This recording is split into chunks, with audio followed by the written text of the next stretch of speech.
Dear students, आज हम पढ़ेंगे साइटोप्लाज्म के बारे में। जैसे कि देखो, हमने प्लाज्मा मेम्ब्रेन पहले पढ़ी है। We have already studied that plasma membrane. सही है। प्लाज्मा मेम्ब्रेन में हमने ये पढ़ा था कि प्लाज्मा मेम्ब्रेन जो है वो फ्लूइड लाइक मेम्ब्रेन होती है। प्लाज्मा का मतलब होता है फ्लूइड। अच्छा, यही फ्लूइड जिसको हमने क्या कहा, प्लाज्मा। ठीक है। और यही फ्लूइड जो सेल के अंदर मौजूद है, सेल को क्या कहते हैं, साइटो मीन सेल। अगर यही फ्लूइड जिसको हमने प्लाज्मा कहते हैं, तो ये अगर सेल के अंदर है तो हम कह सकते हैं कि साइटोप्लाज्म। क्या कह सकते हैं, cytoplasm.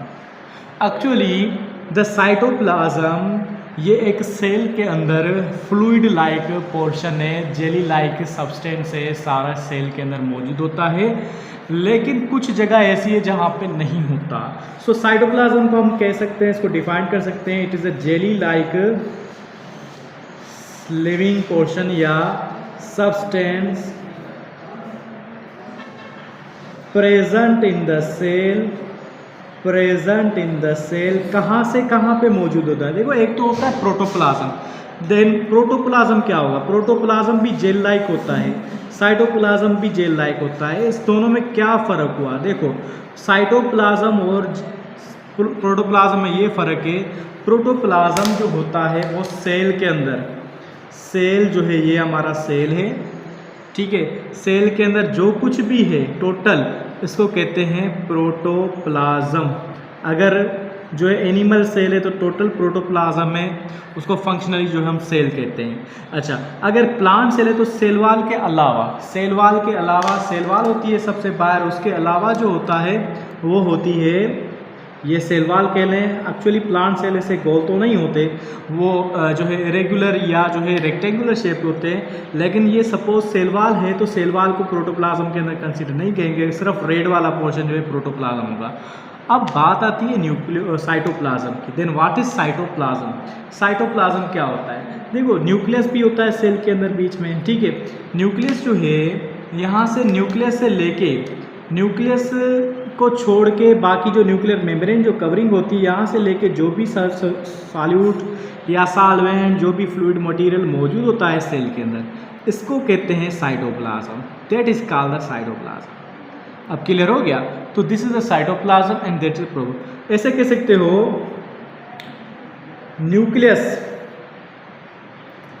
Outside the protoplasm, nucleus outside the protoplasm, उसे कहेंगे हम साइटोप्लाज्म कह देंगे, ठीक है।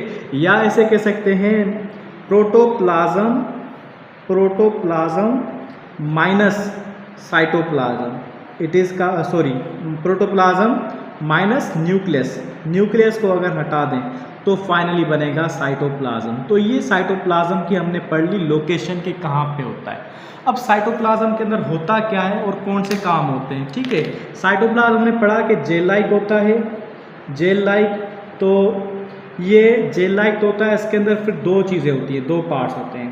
एक लिक्विड पोर्शन होता है, दूसरा नॉन लिक्विड पोर्शन होता है, ठीक है। जो लिक्विड पोर्शन होता है फिर दो हिस्सों में डिवाइड है। इसके दो टाइप्स हैं, एक साइटोसोल होता है, दूसरा होता है साइटोजेल, ठीक है। अब साइटोसोल और साइटोजेल में क्या फ़र्क है, देखो साइटोसोल जो है ये लेस डेंसर पार्ट होता है साइटोप्लाज्म का। मतलब साइटोप्लाज्म जेल लाइक है, लेकिन उसमें कुछ हिस्सा ऐसा होगा जो ज़्यादा गाढ़ा होगा, डेंसर होगा, कुछ हिस्सा ऐसा होगा कम गाढ़ा होगा, ठीक है, कम डेंसर होगा। तो लेस डेंसर एरिया जो होता है उसको साइटोसोल कहते हैं। और ये इसकी लोकेशन कहाँ है, near to the cytoplasm, near to the cytoplasm ये होता है। अब फंक्शन क्या होते हैं साइटोप्लाज्म के, वो बाद में पढ़ते हैं फाइनल में। साइटोप्लाज्म के करीब होता है, इसका काम क्या होता है, ये एक्टिव होता है, इनएक्टिव होता है। ये एक्टिव होता है, इसके अंदर सारे काम जो भी हो रहे होते हैं साइटोप्लाज्म के अंदर वो इसी के अंदर होते हैं, ठीक है बेटा। उसके बाद है साइटोजेल।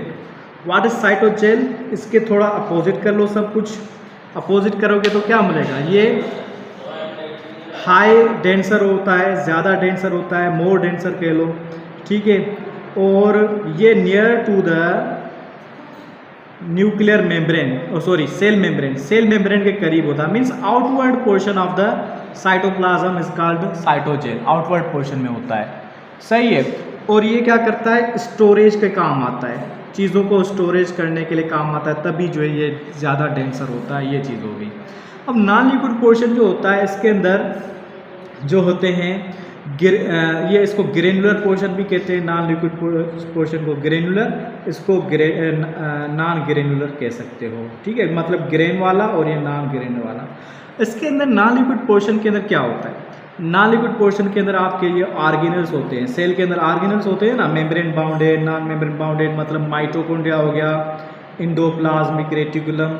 अगर यूकैरियोटिक सेल है तो, प्रोकैरियोटिक सेल है तो नॉन मेम्ब्रेन बाउंडेड ऑर्गेनल्स होंगे, राइबोसोम्स वगैरह, ये सब कुछ इसी के अंदर आ जाते हैं साइटोप्लाज्म के अंदर।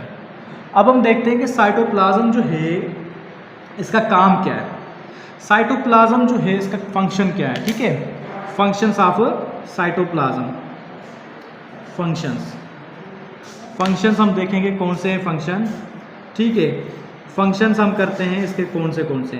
एक तो ये है कि सस्पेंड्स मटेरियल, सारे मटेरियल इसमें तैरते रहते हैं, वो एक मटेरियल को जगह देता है। दूसरा सस्पेंड ऑर्गेनल्स, सस्पेंड मटेरियल, जो भी मटेरियल है उसको जो है एक जगह देता है अपने अंदर, और सस्पेंड करता है ऑर्गेनल्स को तैरने की जगह देता है, उसको सपोर्ट करता है, पानी पे की सपोर्ट मिलती है एक। ठीक है, दूसरा ये है कि इसके अंदर मूवमेंट होती रहती है, और ये ट्रांसपोर्ट करने में हेल्प करता है चीज़ों को। ठीक है, मूवमेंट जो सेल के अंदर होती है उसको कहते हैं साइक्लोसिस होती है। दूसरे रिएक्शंस भी होते हैं इसके अंदर, कौन से, जो ग्लूकोज जब ज़्यादा हो जाता है ग्लूकोज तो कन्वर्ट होता है ग्लाइकोजन में, तो ग्लाइकोजिनेसिस। दूसरा होता है ग्लाइकोलाइसिस प्रोसेस, यहाँ पे लिखता हूँ एक ग्लाइकोलाइसिस प्रोसेस जिसमें ग्लूकोज टूटता है, एनर्जी बनती है। क्या बनती है, एनर्जी। दूसरा है ग्लाइकोजेनेसिस प्रोसेस, मतलब जब ज़्यादा ग्लूकोज हो जाता है तो ग्लाइकोजन में कन्वर्ट होता है, ये प्रोसेस यहाँ होता है। दूसरा ग्लूकोन्यूजेनेसिस, ये आपने कभी नहीं सुना होगा, ये मैं बता रहा हूँ क्या है ग्लूकोन्यूजेनेसिस। जब सेल को ग्लूकोज की ज़रूरत है लेकिन ग्लूकोज अवेलेबल नहीं है तो किसी और चीज़ से, प्रोटीन से भी ग्लूकोज बनाया जाता है, प्रोटीन से ग्लूकोज, तो इस प्रोसेस को कहते हैं ग्लूकोन्यूजेनेसिस। तो रिस्पायरेशन भी यहाँ होती है, एनर्जी प्रोडक्शन यहाँ होती है, लिपिड को भी स्टोर किया जाता है, सारी चीज़ें यहाँ पे फंक्शन होता है। तो साइटोप्लाज्म मेन चीज़ है सारे काम करने के लिए। So this all about the cytoplasm. और प्रोटोप्लाज्म में दोनों में फ़र्क भी पड़ा। अभी एक छोटा सा टॉपिक है, वो प्रोटोप्लास्ट है। प्रोटोप्लास्ट किसे कहते हैं वो आप मुझे बताएं, अगर नहीं आता तो नीचे कमेंट करें, फिर मैं कमेंट में बताता हूँ कि प्रोटोप्लास्ट किसे कहते हैं। आपको कैसी लगी वीडियो नीचे कमेंट करें, लाइक करें, सब्सक्राइब करें चैनल को, दूसरी वीडियोस भी देखें। आपके लिए मैंने चैनल बनाया है और आपके लिए इंशाल्लाह आपको डॉक्टर बनाना है, इंशाल्लाह डॉक्टर बन के रहेंगे। बहुत शुक्रिया।